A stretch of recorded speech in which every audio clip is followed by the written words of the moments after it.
Morning प्यारे बच्चों। आज 28 मई 2020 और हम लेके आए हैं आपके सामने एक बार फिर अपरिमेय संख्याएं। परिमेय संख्याएं आप क्लियर हो गई। अब अपरिमेय संख्याएं ये भी मैंने आपको क्लियर करवाई थी कि अपरिमेय संख्याएं जिन्हें P/Q के रूप में नहीं लिख सकते हैं या जिनका दशमलव प्रसार अशांत अनावर्ती होता है वे संख्याएं जो हैं अपरिमेय संख्याएं कहलाती हैं। अब जैसे देखिए, यदि कोई धन पूर्णांक किसी संख्या का पूर्ण वर्ग नहीं है तो उस धन पूर्णांक का वर्गमूल सदैव एक अपरिमेय संख्या होता है। इसको कैसे जैसे देखिए, 1 का वर्ग 1, 2 का वर्ग 4, 3 का वर्ग 9, 4 का वर्ग 16, 5 का वर्ग 25, 6 का वर्ग 36, 7 का वर्ग 49। तो इसका मतलब 1 का वर्ग 1 है तो इसका मतलब 1 का वर्गमूल 1 होगा। 1 का वर्गमूल 1, 2 का वर्ग 4 है तो इसका मतलब 4 का वर्गमूल 2 होगा। तो इसका मतलब हम कह सकते हैं कि ये 1 और 4 जो हैं पूर्ण वर्ग संख्याएं हैं और किसका वर्ग हैं? 1 और 2 का वर्ग हैं। ऐसे ही 9 का वर्गमूल 3, 16 का वर्गमूल 4, 25 का वर्गमूल 5, 36 का वर्गमूल 6, 49 का वर्गमूल 7 अप टू सो ऑन। इस तरह से हम 64 का वर्गमूल 8, 81 का वर्गमूल 9, इस तरह से आगे भी देख सकते हैं। 100 का वर्गमूल 10। तो इसका मतलब ये 1, 4, 9, 16, 25, 36, 49, 64, 81 और 100 क्या हैं? पूर्ण वर्ग संख्याएं हैं। ये किसी संख्या का पूर्ण वर्ग हैं। अब आइए, ये तो परिमेय संख्याएं हो जाएंगी जिनका हम पूरा पूरा वर्गमूल ज्ञात कर लेते हैं, वे परिमेय संख्याएं हो जाएंगी। अब जिनका वर्गमूल हम पूरा पूरा वर्गमूल ज्ञात नहीं कर पाते हैं या जिनका वर्गमूल जो है एक पूर्ण संख्या नहीं है, जैसे वर्गमूल 2, 2 किसी का वर्ग है किसी संख्या का, हम कहेंगे नहीं, तो इसका मतलब वर्गमूल 2 जो है अपरिमेय संख्या हो जाएगी। 3 किसी संख्या का वर्ग है, नहीं है, इसका मतलब वर्गमूल 3 जो है अपरिमेय संख्या हो गई। वर्गमूल 5 मतलब 5 किसी भी संख्या का वर्ग नहीं है तो वर्गमूल 5 जो है अपरिमेय संख्या हो जाएगी। ऐसे ही वर्गमूल 6, वर्गमूल 6, वर्गमूल 6 भी अपरिमेय संख्या हो जाएगी। वर्गमूल 7 भी अपरिमेय संख्या, वर्गमूल 8 भी अपरिमेय संख्या, वर्गमूल 9 छोड़ दिया मैंने, देख लीजिए यहाँ पर वर्गमूल 4 छोड़ा, यहाँ पर वर्गमूल 9 छोड़ा, क्योंकि वर्गमूल 4 कितना होता है? 2, और वर्गमूल 9 कितना होता है? वर्गमूल 9 3, और वर्गमूल 10 भी अपरिमेय संख्या होगी। वर्गमूल 10 भी अपरिमेय संख्या, वर्गमूल 11 अपरिमेय संख्या, वर्गमूल 12 अपरिमेय संख्या, वर्गमूल 13 अपरिमेय संख्या, वर्गमूल 14 अपरिमेय संख्या। यहाँ पर मैंने वर्गमूल 16 भी लिख दिया है। क्या ये अपरिमेय संख्या होगी? नहीं होगी, क्योंकि वर्गमूल 16 जो है, वर्गमूल 16 का मान 4 होता है, मतलब 16 जो है पूर्ण वर्ग है, इसलिए वर्गमूल 16 पूर्ण अपरिमेय संख्या नहीं होगी, क्योंकि 16 का वर्गमूल 4 होता है, तो ये अपरिमेय संख्या नहीं है। इत्यादि आप कई अपरिमेय संख्याओं को लिख सकते हैं। इसी प्रकार ये देखिए, 1 का क्यूब मतलब 1 का घन 1, 2 का घन 8, 3 का घन 27 मतलब 3 तिया 9 तिया 27, 4 का घन 4 चौको 16 चौको 64, 5 का घन 5 पंजे 25 पंजे 125, 6 का घन 216, 7 का घन 343, ऐसे ही आगे भी आप निकाल सकते हैं।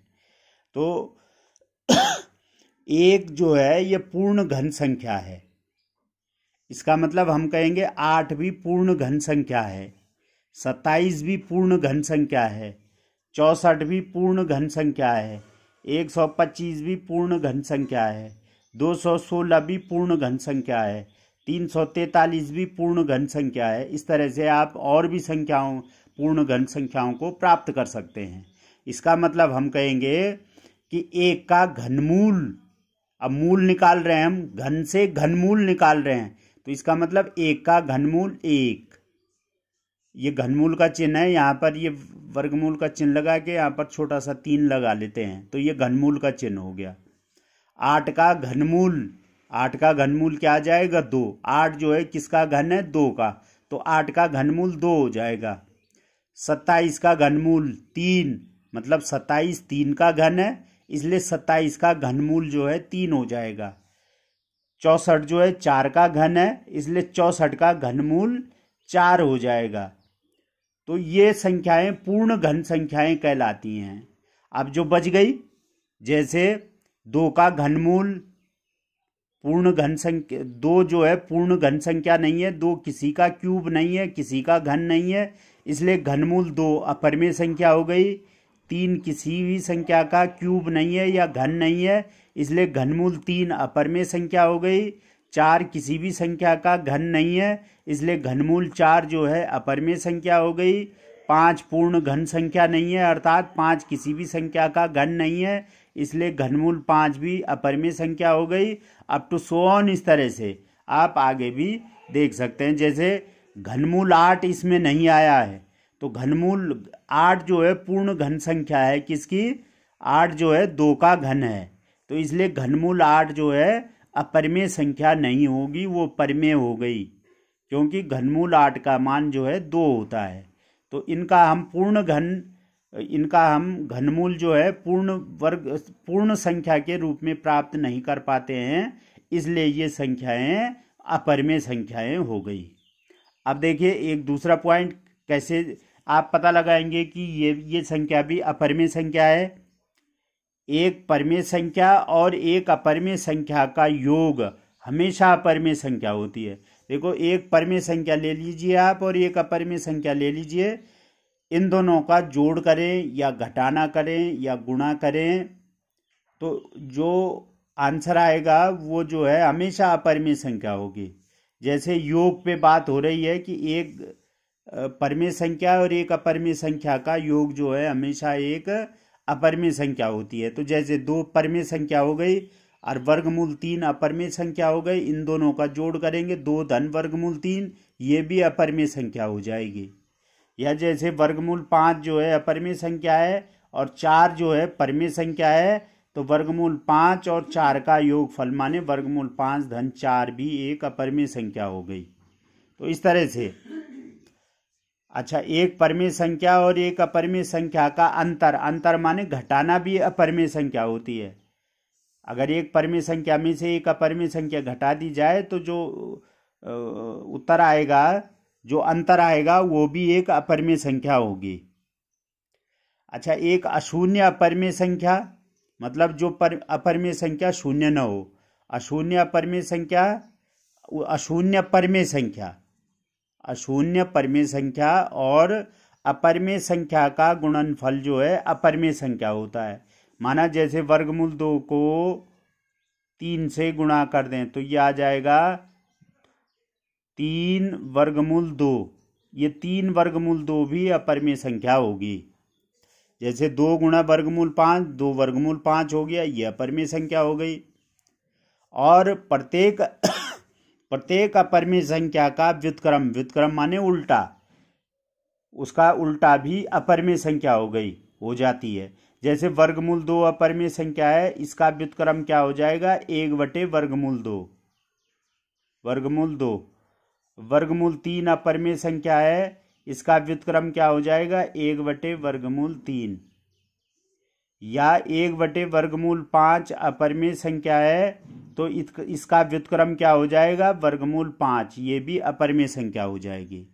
तो इस तरह से आपके पास आती हैं वास्तविक संख्याएं, जिनको हम कहते हैं रियल नंबर। वास्तविक संख्याएं किन्हें कहते हैं? अब आपने परिमेय संख्याएं भी पढ़ ली हैं और अपरिमेय संख्याएं भी पढ़ ली हैं। तो परिमेय संख्याओं और अपरिमेय संख्याओं के समूह को क्या कहते हैं? वास्तविक संख्याएं कहते हैं। सभी परिमेय और अपरिमेय संख्याओं के समूह को हम क्या कहते हैं? वास्तविक संख्याएं कहते हैं, और इसे कैपिटल R से व्यक्त किया जाता है। इस तरह से हम एक संख्या रेखा पर असंख्य अपरिमेय संख्याएं होती हैं और एक संख्या रेखा पर असंख्य परिमेय संख्याएं भी होती हैं। तो अब देखिए एक्सरसाइज 1.1 पे आइए। प्रश्नावली 1.1। प्रश्न 1 क्या है? क्या शून्य एक परिमेय संख्या है, क्या आप इसे p/q के रूप में लिख सकते हैं, जहां p तथा q पूर्णांक है और q नहीं है, q बराबर नहीं है 0 के। तो क्या आप शून्य को परिमेय संख्या के रूप में लिख सकते हैं? हाँ, शून्य एक परिमेय संख्या है, उसको p/q के रूप में लिख सकते हैं। देखो, शून्य को हम लिख सकते हैं शून्य बराबर 0/1 बराबर 0/2 भी लिख सकते हैं, बराबर 0/3 भी लिख सकते हैं, बराबर 0/4 भी लिख सकते हैं। मतलब शून्य का हर कोई भी प्राकृत संख्या हो सकती है, 1 2 3 4 5 6, कोई भी धन पूर्णांक हो सकता है। शून्य का हर, शून्य को छोड़ के शून्य नहीं हो सकता है, क्योंकि हर 0 नहीं होना चाहिए। हर q is not equal to 0, ये लिखा है, q 0 के बराबर नहीं होना चाहिए। इसका मतलब हर जो है शून्य नहीं होना चाहिए। तो शून्य नहीं होना चाहिए माने हर जो है 1 2 3 4 5 6 7 कुछ भी हो सकता है शून्य का। तो इस तरह से शून्य को हम p/q के रूप में लिख सकते हैं, जहाँ p और q क्या है, पूर्णांक हैं, लेकिन q बराबर नहीं है 0 के। तो इसको p/q के रूप में लिखा जा सकता है। ऐसे ही प्रश्न संख्या 2 है, 3 और 4 के बीच में 6 परिमेय संख्याएं ज्ञात कीजिए। तो देखो, 6 परिमेय संख्याएं निकालनी है, तो 3 को हमने लिख लिया 3/1 और 4 को लिख लिया हमने 4/1। तो इनके अंश और हर को आप 6 परिमेय संख्याएं निकालनी है तो 7 से गुणा कर दो। अंश और हर में 6-1 बराबर 7 से गुणा करने पर, तो इसके अंश में भी 7 से, 3 के अंश में भी 7 से गुणा कर लिया, और हर क्या है इसका 1 में भी 7 से गुणा कर लिया। तो 7 या 21/7 = 7 हो गया। और ये 4/1 है, यहाँ भी 7 से गुणा कर लो, हर में भी 7 से गुणा कर लो, तो ये 7 चौको 28/7 हो गया। तो इस तरह से 21/7 और 28/7 के बीच में 6 परिमेय संख्याएं बताओ। तो 21/7 के बाद आएगी 22/7, फिर 23/7, फिर 24/7, फिर 25/7, फिर 26/7, फिर 27/7। तो इस तरह से 21/7 और 28/7, अर्थात 21/7 का मतलब है 3 और 28/7 का मतलब है 4। 3 और 4 के बीच में ये 6 परिमेय संख्याएं ये आ गई हैं। इस तरह से आप आसान विधि से इसको ज्ञात करेंगे।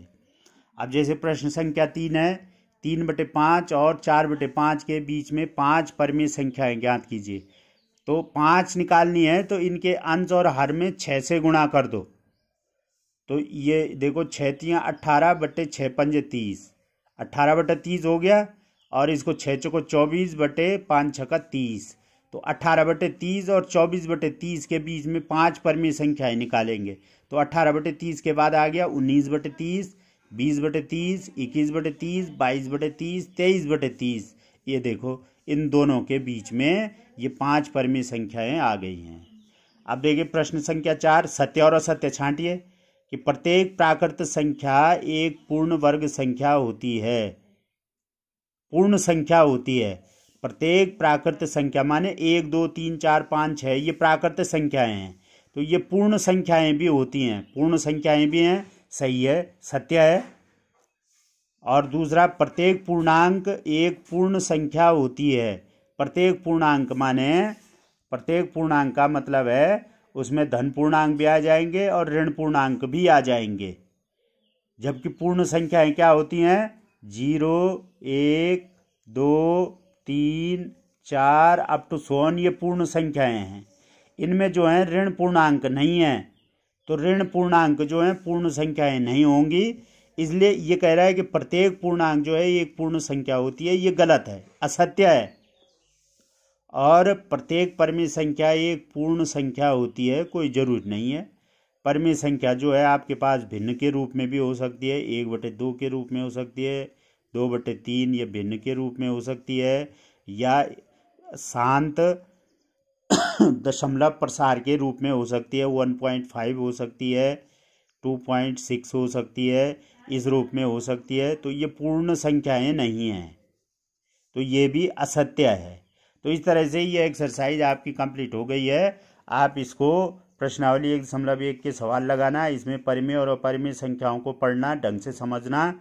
और आज के लिए इतना पर्याप्त है। घर में रहें, सुरक्षित रहें। धन्यवाद।